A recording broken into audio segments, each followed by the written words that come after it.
1000 साल पहले इजिप्ट के डेजर्ट के बीच कुछ ऐसा बना था जो आज तक लोगों को हैरान करता है। The great pyramids of Giza. ये इतना परफेक्ट बना है कि मॉडर्न मशीन भी ऐसी एक्यूरेसी नहीं दे सकती। हर पिरामिड के अंदर हजारों लाइमस्टोन ब्लॉक्स लगे हैं और हर ब्लॉक 2 से 80 टन तक हैवी है। इतना हैवी पत्थर बिना क्रेन के, बिना मशीन के कैसे उठाया गया होगा?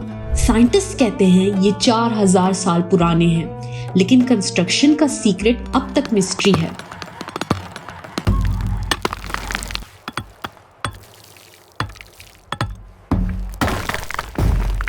और जब ये स्पेस से देखा गया तो ये ओरियन बेल्ट के स्टार्स के पैटर्न के बिल्कुल सेम लगा। क्या ये कोइंसिडेंस है या एंशिएंट इजिप्शियन के पास कोई हिडन नॉलेज था? अब बात करते हैं टूल्स की। आर्कियोलॉजिस्ट कहते हैं कि इजिप्शियन ने कॉपर टूल्स यूज किए, लेकिन कॉपर से ग्रेनाइट या लाइमस्टोन काटना ऑलमोस्ट इम्पॉसिबल है। तो क्या उनके पास कोई अननोन मेटल था? कुछ एंशिएंट टेक्स्ट में लिखा है लाइट टूल्स, एनर्जी से चलने वाले इंस्ट्रूमेंट्स। क्या ये पॉसिबल है कि वो लोग किसी लॉस्ट टेक्नोलॉजी को जानते थे? कुछ साइंटिस्ट एक और थ्योरी देते हैं कि पिरामिड सिर्फ कबर नहीं थी बल्कि पावर प्लांट्स थे। हाँ, कुछ लोग कहते हैं कि गिजा के नीचे एक नेचुरल इलेक्ट्रोमैग्नेटिक फील्ड है और पिरामिड्स की शेप इलेक्ट्रिसिटी कंडक्ट करती है, जैसे एक जायंट बैटरी। अगर ये सच है, इजिप्ट एक ऐसी एनर्जी यूज कर रहा है जिसे हम अब तक समझ नहीं पाए।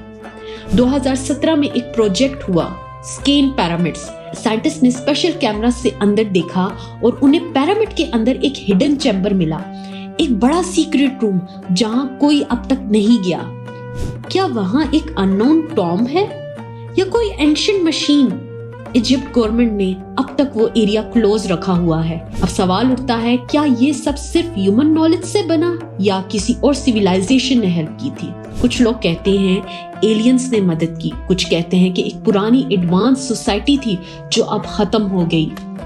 जो भी सच हो, एक बात तो क्लियर है, पिरामिड सिर्फ बिल्डिंग नहीं बल्कि एक मैसेज है। उनके अंदर एक साइंस है, एक मिस्ट्री है और एक हिस्ट्री छुपी है जो शायद कभी पूरी समझ नहीं आएगी।